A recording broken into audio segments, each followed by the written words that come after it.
Share માર્કેટમાં રોકાણના બહાને ઠગાઈ કરનાર બે આરોપીને ક્રાઇમ બ્રાન્ચે ટ્રાન્સફર વોરંટથી ઝડપી પાડ્યા હતા। સાયબર ક્રાઇમ પોલીસ મથકે ફરિયાદીએ ફરિયાદ આપેલ કે તેઓને ઇન્સ્ટાગ્રામની શેર માર્કેટ અંગેની એડ પર લિંક પર ક્લિક કરતા તેઓને વોટ્સઅપ ગ્રુપમાં જોડવામાં આવેલ, જેમાં શેર માર્કેટમાં રોકાણ અંગેની ટિપ્સ આપવામાં આવતી હતી।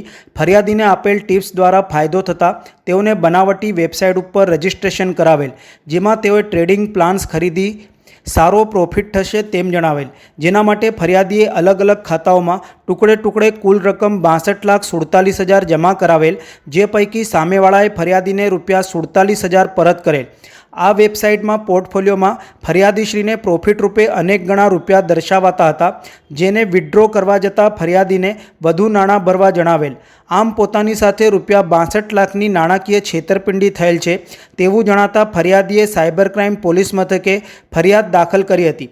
આરોપીઓની તપાસ કરતા આરોપીઓ કર્નલગંજ પોસ્ટ કાનપુર સિટીમાં સાયબર ફ્રોડના કેસમાં જેલમાં હોય વડોદરા સાયબર ક્રાઇમ દ્વારા ટ્રાન્સફર વોરંટના આધારે આરોપીઓની ધરપકડ કરી આગળની કાયદેસરની કાર્યવાહી હાથ ધરી હતી। Baroda cyber crime police station ખાતે ઇન્વેસ્ટમેન્ટ ફ્રોડમાં 50/24ની એફઆઈઆર દાખલ કરવામાં આવેલ, જેમાં ભોગ બનનારને 62,70,000 રૂપિયા વિવિધ માધ્યમોથી ભરાવી અને તેમની સાથે છેતરપિંડી કરવામાં આવેલ, જે બાબતે તપાસ કરતા કાનપુર ખાતેથી બે આરોપીઓને ટ્રાન્સફર વોરંટથી લાવીને તેમની ધરપકડ કરવામાં આવેલ છે અને તેઓ હાલ જ્યુડિશિયલ કસ્ટડીમાં છે।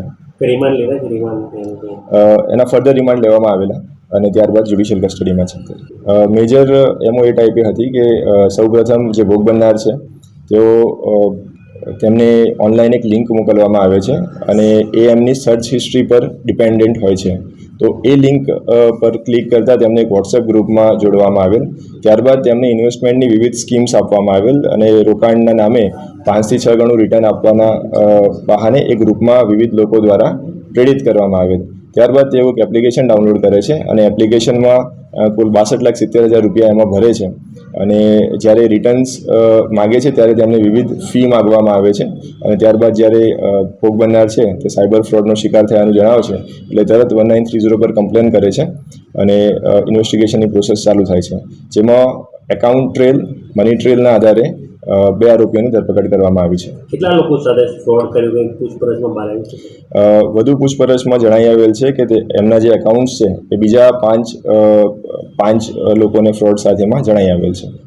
જે ઇન્વેસ્ટિગેશનની પ્રોસિજર છે એમાં રૂટ સુધી જવાનો પૂરેપૂરો પ્રયાસ કરવામાં આવતો હોય છે અને જે પણ આરોપી છે એમાં ઘણીવાર એવું પણ થતું હોય છે કે જે ચેન છે ઇન્ડિયા બહારથી ઓપરેટ થતી હોય છે, એટલે તે માટે વિવિધ એજન્સીઓ દ્વારા સંકલન કરીને I4C દ્વારા અને ભારત સરકાર અને ગુજરાત સરકાર દ્વારા વિવિધ પ્રયાસો ચાલુ કરવામાં આવતા હોય છે અને એમાં મહદઅંશે સફળતા પણ મળી છે।